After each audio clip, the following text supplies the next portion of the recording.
नमस्कार बच्चों, आज हम अपनी पाठ्य पुस्तिका रिमझिम का पाठ 7 की कहानी दान का हिसाब पढ़ेंगे।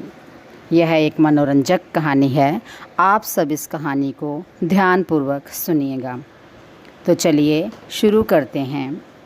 एक था राजा जी लकदक यानी चमकीले भड़कीले कपड़े पहनकर यूँ तो हजारों रुपए खर्च करते रहते थे, पर दान के समय उनकी मुट्ठी बंद हो जाती थी। राजसभा में एक से एक नामी लोग आते रहते थे, लेकिन गरीब, दुखी, विद्वान, सज्जन इनमें से कोई भी नहीं आता था, क्योंकि वहाँ पर इनका बिल्कुल सत्कार नहीं होता था। एक बार उस देश में अकाल पड़ गया। पूर्वी सीमा के लोग भूखे प्यासे मरने लगे। राजा के पास भी खबर आई। वे बोले, ये तो भगवान की मार है, इसमें मेरा कोई हाथ नहीं है। लोगों ने कहा, महाराज, राज भंडार से हमारी सहायता करने की कृपा करें, जिससे हम लोग दूसरे देशों से अनाज खरीदकर अपनी जान बचा सकें। राजा ने कहा, आज तुम लोग अकाल से पीड़ित हो, कल पता चलेगा कहीं भूकंप आया है, परसों सुनूंगा कहीं कि लोग बड़े गरीब हैं, उन्हें 2 वक्त की रोटी भी नहीं जुटती। इस तरह सभी की सहायता करते करते जब राज भंडार ख़त्म हो जाएगा, तब खुद मैं ही दिवालिया हो जाऊंगा। दिवालिया यानी कंगाल हो जाऊंगा। यह सुनकर सभी निराश होकर लौट गए। इधर अकाल यानी भूखमरी का प्रकोप फैलता ही जा रहा था। न जाने रोज़ कितने ही लोग भूख से मरने लगे। लोग फिर राजा के पास पहुँचे। उन्होंने राजसभा में फिर गुहार लगाई, दुहाई महाराज, आपसे ज़्यादा कुछ नहीं चाहते, सिर्फ 10,000 रुपये हमें दे दें तो हम आधा पेट खाकर भी जिंदा रह जाएंगे। राजा ने कहा, 10,000 रुपये भी क्या मैं तुम्हें बहुत कम लग रहे हैं? और उतने कष्ट से जीवित रहकर लाभ ही क्या है, फ़ायदा ही क्या है? यानी कष्ट में जीवित ही क्यों रहना है? एक व्यक्ति ने कहा, भगवान की कृपा से लाखों रुपए राजकोष में मौजूद है, जैसे धन का सागर हो। उसमें से अगर एक आध लोटा ले लेंगे तो महाराज का क्या नुकसान हो जाएगा? राजा ने कहा, राजकोष में अधिक धन है तो क्या उसे दोनों हाथों से लुटा दूं? एक अन्य व्यक्ति ने कहा, महल में प्रतिदिन हजारों रुपए इन सुगंधित वस्त्रों, मनोरंजन और महल की सजावट में खर्च होते हैं। यदि इन रुपयों में से ही थोड़ा सा धन ज़रूरतमंदों को मिल जाएगा तो उन दुखियों की जान भी बच जाएगी।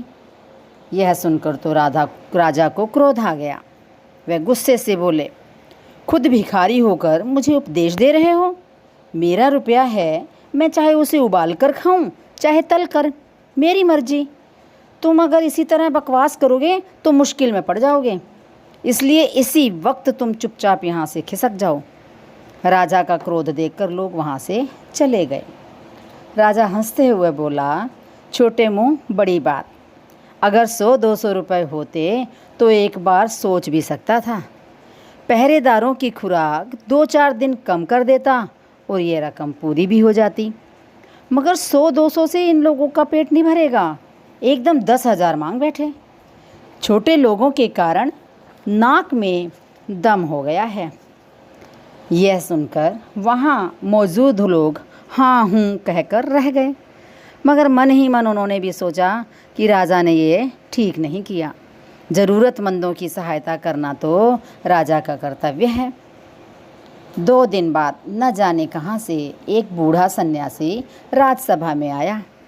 उसने राजा को आशीर्वाद देते हुए कहा, दाता कर्ण महाराज, बड़ी दूर से आपकी प्रसिद्धि यानी मशहूरी सुनकर आया हूँ। सन्यासी की इच्छा भी पूरी कर दें। अपनी प्रशंसा सुनकर राजा बोला, जरा पता तो चले तुम्हें क्या चाहिए? यदि थोड़ा कम मांगो तो शायद मिल ही जाए। सन्यासी ने कहा, मैं तो सन्यासी हूँ, मैं अधिक धन का क्या करूँगा? मैं राजकोष से 20 दिन तक बहुत मामूली भिक्षा प्रतिदिन लेना चाहता हूँ।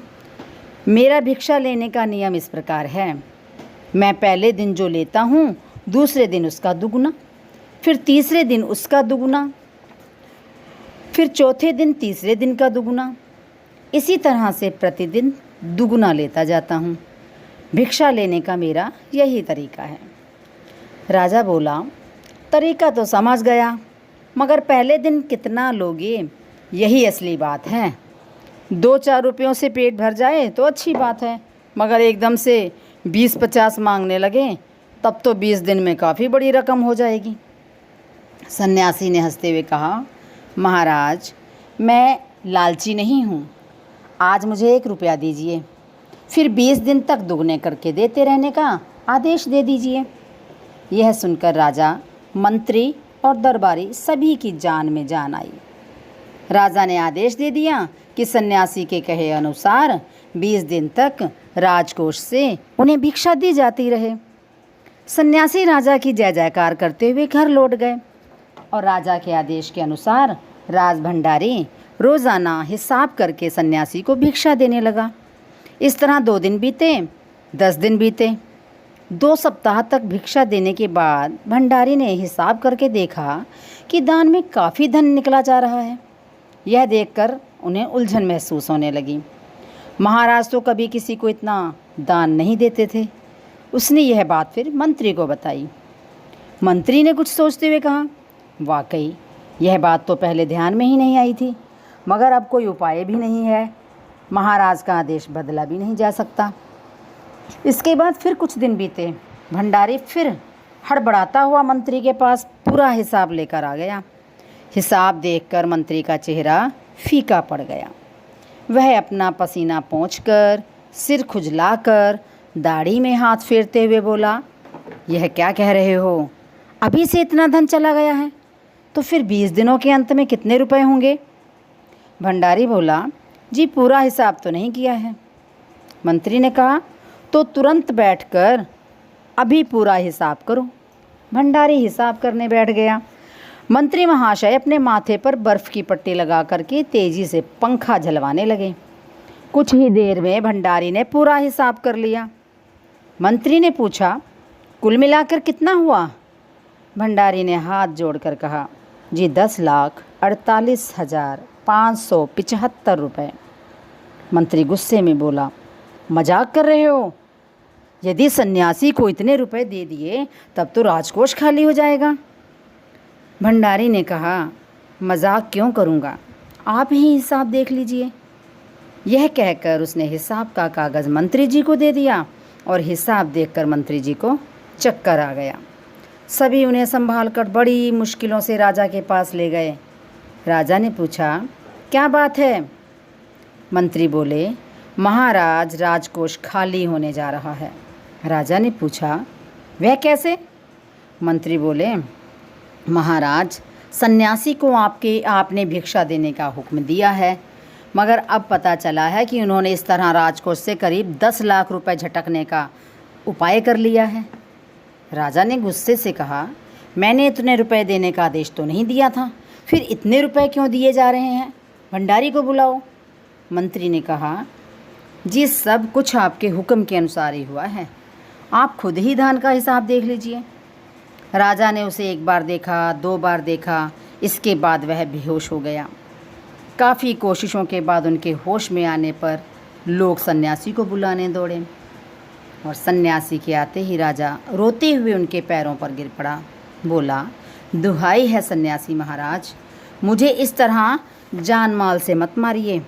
जैसे भी हो एक समझौता करके मुझे वचन से मुक्त कर दीजिए।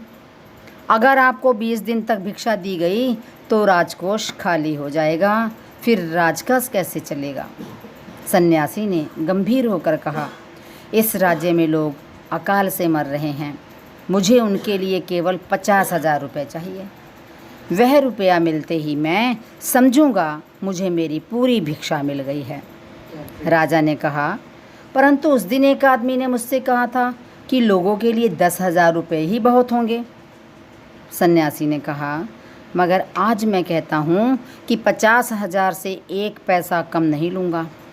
राजा गिड़गिड़ाया, मंत्री गिड़गिड़ाए, सभी गिड़गिड़ाए मगर सन्यासी अपने वचन पर डटा रहा। आखिरकार बेबस होकर राजकोष से 50,000 रुपये सन्यासी को देने के बाद ही राजा की जान बची। पूरे देश में खबर फैल गई कि अकाल के कारण राजकोष से 50,000 रुपये राहत में दिए गए हैं। सभी ने कहा, हमारे महाराज कर्ण जैसे ही दानी हैं। बच्चों, यह थी हमारी कहानी दान का हिसाब। उम्मीद है आपको सबको अच्छी लगी होगी। आप इसे ध्यानपूर्वक पढ़िएगा। इसके साथ ही आज का काम यहीं समाप्त होता है। अगले पाठ में हम फिर मिलेंगे। नमस्कार।